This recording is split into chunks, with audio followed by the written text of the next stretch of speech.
Tea கடை kitchen சொந்தங்களுக்கு வணக்கம். ஃப்ரெண்ட்ஸ், நம்ம வீட்டில் இட்லி மாவு இருந்தால் திடீர்னு தோசையை ஊற்றிடலாம். ஆனால் தோசை மாவு இருந்தால் திடீர்னு இட்லியை ஊற்ற முடியாது. ரொம்ப இக்கட்டான சூழ்நிலையில் நம்ம வீட்டில் இருக்கிறவங்க இட்லி தான் வேணும்னு சொல்லி அடம்பிடிப்பாங்க. அந்த மாதிரி இக்கட்டான நேரத்தை சமாளிக்கிறதுக்கு இன்னைக்கு ஒரு சூப்பரான திடீர் இட்லி எப்படி செய்யலான்னு தான் பார்க்க போகிறோம். புசு புசுன்னு ரொம்ப சாஃப்டான இந்த திடீர் இட்லியை எப்படி செய்யலான்னு பார்க்கறதுக்கு முன்னாடி நம்ம வீடியோக்கு ஒரே ஒரு லைக் மட்டும் தட்டி விட்டுருங்க.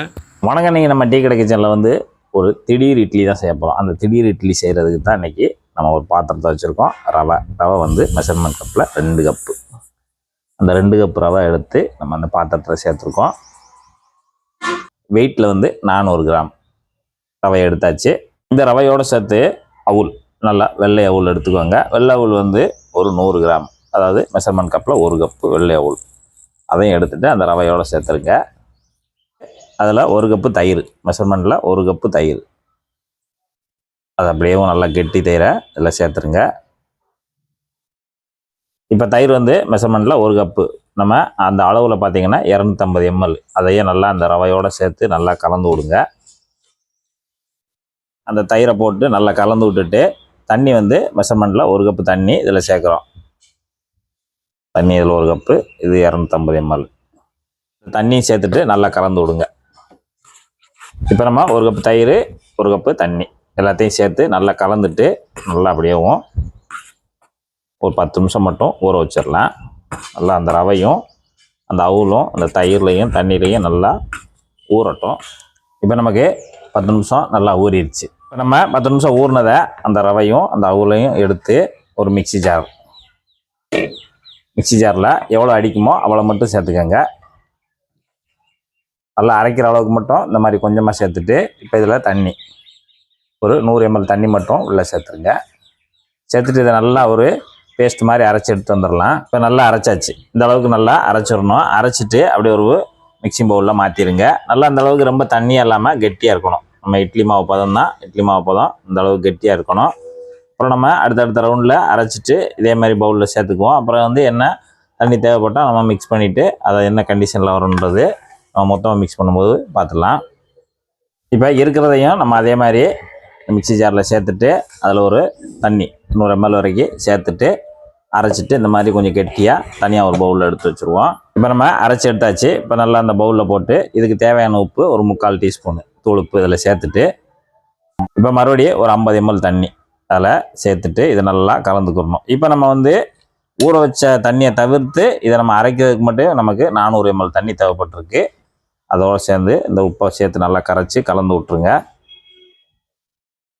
அப்போ திடீர் இட்லிக்கு மாவு தயாராகிடுச்சு. இப்போ மாவு பார்த்திங்கன்னா இந்த மாதிரி இருக்கும். நம்ம இட்லி பதம் தான், நம்ம வீட்டில் எப்படி சாதாரணமாக இட்லி பதத்துக்கு விட்டோம் அந்த மாதிரி தான் ரெடியாக இருக்கணும் அந்த அளவுக்கு.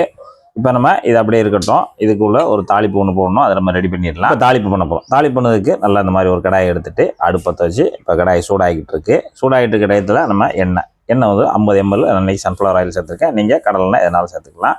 50 ml சேர்த்துருங்க. சேர்த்துட்டு எண்ணெய் சூடாகட்டும். நம்ம எண்ணெய் சூடாகிட்டு இருக்கு. ஒரு 1/2 டீஸ்பூன் போல் கடுகு பொரியட்டும். கடுகு நல்லா பொரிஞ்சிருச்சு. பொரிஞ்ச உடனே ஒரு 1/2 டீஸ்பூன் போல் சின்ன சீரகம் அதையும் இதில் சேர்த்துருங்க. உளுந்து 1 டீஸ்பூனு. இந்த இடத்துல 2 டீஸ்பூன் அளவுக்கு கடலைப்பருப்பு எடுத்து சேர்த்து அதையும் நல்லா பொரிய விட்டுறலாம். இஞ்சி சின்னதாக ஒரு விரல் அளவு இஞ்சி துண்டு எடுத்து நல்லா சுத்தப்படுத்திட்டு நல்லா புதுசாக வெட்டி இந்த மாதிரி வச்சுருக்கணும். அதையும் நம்ம இதில் சேர்த்துடலாம். கிட்டத்தட்ட ஒரு 10-15 கிராம் இருக்கும் இஞ்சி. ஒரு 3 பச்சை மிளகா அதை எடுத்து நல்லா புதுசாக வெட்டி வச்சுருக்கோம். அதையும் நம்ம உள்ளே சேர்த்துடலாம் எல்லா தாளிப்பையும். இது குடமிளகா, சின்னதாக குடமிளகா கொஞ்சம் ஒரே ஒரு கீர்த்து இருந்து அதையும் நம்ம வெட்டி சேர்த்துக்கலாம். இல்லைனாலும் ஒன்றும் பிரச்சனை இல்லை. அதையும் நம்ம இதில் சேர்த்துடலாம். இது நம்ம மக்காச்சோளம் தான். மக்காச்சோளம் நம்ம கடையில் கதிர் வாங்குவோம்ல, ஈரக்கதிர், அதாவது தோலோடு இருக்கும். அதை எடுத்துட்டு நம்ம உதிரியாக எடுத்து வச்சுருக்கோம் ஒரு 1/2 கப்பு. அதையும் நம்ம இந்த தாளிப்பில் சேர்த்துக்கலாம். இது போட்டு நல்லா சாப்பிடும்போது நமக்கு மென்று சாப்பிடும்போது நல்லா அருமையான ஒரு டேஸ்ட் கிடைக்கும். இப்போ நம்ம மீடியம் சைஸில் ஒரு 3 வெங்காயத்தை வெட்டி நல்லா புதுசாக வெட்டி வச்சுருக்கோம். அதையும் நம்ம இந்த இடத்துல சேர்த்துடலாம்.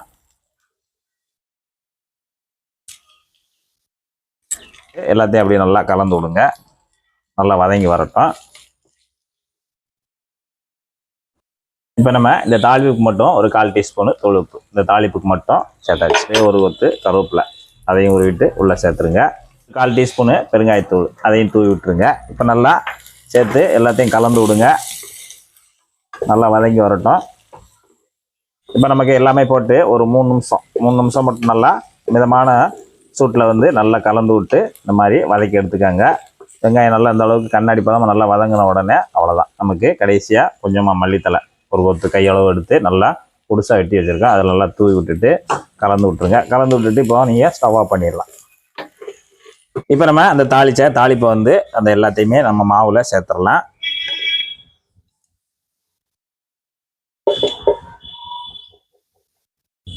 கொட்டிட்டு நல்லா கலந்து விட்டுருங்க.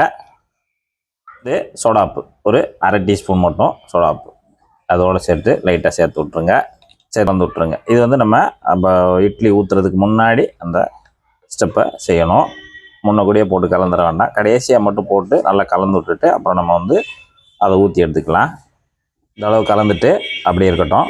மாவு தயாராக இருக்குது. இப்போ நம்ம இட்லியை ஊற்றி எடுக்க போகிறோம். இட்லியை ஊற்றி எடுக்கிறதுக்கு நம்ம சும்மா ஒரு அச்சுக்காக நம்ம வந்து கிண்ணம் எடுத்துருக்கோம். ஒரு 5 கிண்ணம் எடுத்துருக்கோம். இதே மாதிரி ஒரே மாதிரி இருந்தால் எடுத்து கிண்ணத்தில் எல்லாத்துலேயுமே லைட்டாக எண்ணெயை மட்டும் தடவி கொடுத்துருங்க. இந்த கிண்ணத்தில் எண்ணெயை பூரா நல்லா தடவி கொடுத்துருங்க எல்லா கிண்ணத்துலேயும். இப்போ நம்ம இந்த கிண்ணத்தில் வந்து மாவை ஊற்றிக்க போகிறோம். அப்படியே ஒரே ஒரு கரண்டி 3/4 வாசி ஊற்றினா போதும். இந்த அவிச்சு வேறு கொஞ்சம் நல்லா எலும்பி வரும். அதுக்காக கொஞ்சம் குறையாவே ஊற்றிக்கிறது நல்லது. ஒரு கரண்டி நம்ம ஊற்றியாச்சு. இப்போ நம்ம தண்ணி வந்து ரெடியாக கொதிச்சிட்ருக்கு. இப்போ நம்ம கொதிச்சிட்ருக்க தண்ணியில் அப்படியும் இட்லி தட்டை எடுத்து அப்படி மேலே வச்சு எப்பயும் போல் நம்ம இட்லி எந்த அளவுக்கு வைப்போமோ அந்த அளவுக்கு வச்சுக்கலாம். ஒரு மூடி போட்டு நல்லா அவிகிற வரைக்கும் வெயிட் பண்ணுவோம். இப்போ நம்ம வந்து ஊற்றி வச்சு நல்லா ரெடி ஆயிடுச்சு. இப்போ கிட்டத்தட்ட நமக்கு ஒரு 12 நிமிஷம் வந்திருக்கு. நமக்கு நல்லா வெந்துருச்சு. நல்லா வெந்து இந்த மாதிரி விரிஞ்சு வந்துருச்சு. சூப்பராக வந்துருச்சு. இதை நம்ம அப்படியே எடுத்துடலாம். அப்படியே எடுத்து தட்டுக்கு தனியாக எடுத்து வச்சுருங்க. நம்ம வெளியில் எடுத்துட்டு லேசாக ஆறின உடனே அப்படி எடுத்து நம்ம தனியாக எடுத்துக்கலாம். லைட்டாக சின்ன ஒரு கத்தி இல்லைன்னா ஒரு ஸ்பூனு எதையாவது வச்சு லைட்டாக ஒரு கோடு போடுங்க. சுற்றி கோடை போட்டு விட்ருங்க. அப்படியே நம்ம தட்டினோம்னா வந்துடும். சூப்பராக வந்துடுச்சு. இப்போ நல்லா அச்சு மாதிரி நல்லா வந்துடும். அவ்வளோதான். நம்ம இப்படி எல்லாத்தையுமே எடுத்து தனியாக வச்சிடலாம். திடீர் மிக்சர் இட்லி அருமையாக தயாராகிருக்கு. பார்த்தீங்கன்னாலே தெரியும் உங்களுக்கு. நல்லா சூப்பராக தயாராகிருக்கு. அப்படியே உள்ள பஞ்சு மாணிக்க நல்லா இந்த மாதிரி. இப்போ நம்ம காரசாரமான ஒரு சட்னி சூப்பராக தயாராகிருக்கு. அதோடு சேர்த்து நம்ம இந்த புசுன்னு இருக்கக்கூடிய இந்த இட்லியை அப்படியே பிச்சு இந்த காரசாரமான சட்னியில் அப்படி லேசாக அப்படி தொட்டு அப்படியே சாப்பிட்டோன்னா எப்படி இருக்கும்?